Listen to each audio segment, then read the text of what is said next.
యలమంచిలి శాసనసభ్యులు సుందర విజయ్ కుమార్ గారు.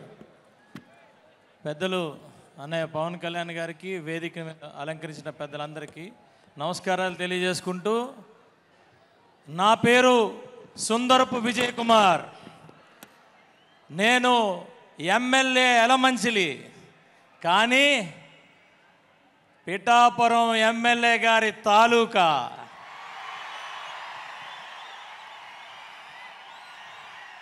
ఇదే పిఠాపురంలో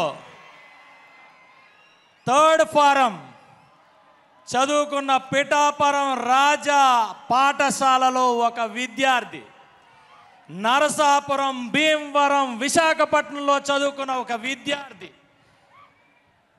మన్యంలో మరి ఎంతో కష్టాలతో, ఎంతో బానిసత్వం చేయిస్తున్న బ్రిటిష్ వారిని చూసి ఎదురు తిరిగి మరి ఆ రోజు ఒక స్వాతంత్ర పోరాటం చేసిన మన్యం వీరుడు అల్లూరి సీతారామరాజు గారు.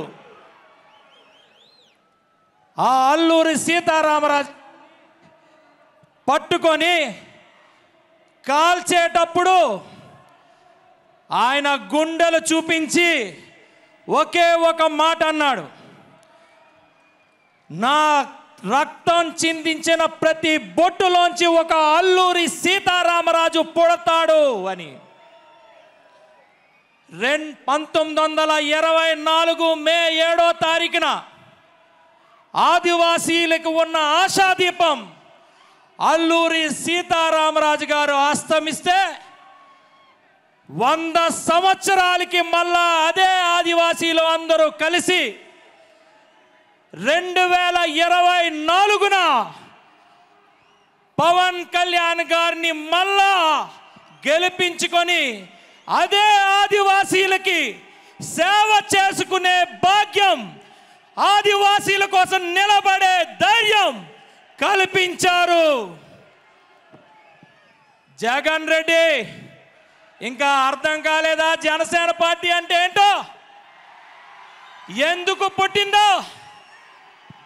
ఇది జనసేన పార్టీ. గత 5 సంవత్సరాల నుంచి నువ్వు మమ్మల్ని చిత్రహింస పెడితే మేమేదో పారిపోతాం అనుకున్నావు.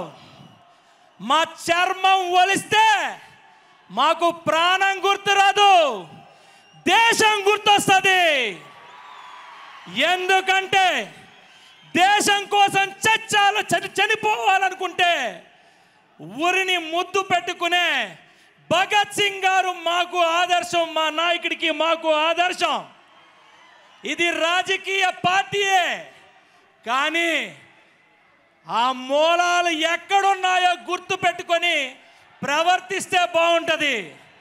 ఈరోజు చెప్తున్నా, ఇక్కడున్న ప్రతి ఒక్కరు కూడా దేశం కోసం చనిపోయే అవకాశం దొరికితే అదే ఊరికమ్మకి ముద్దు పెట్టుకొని మరి చనిపోవడానికి రెడీగా ఉన్నాం, కానీ వెన్ను చూపించే సమస్య లేదు.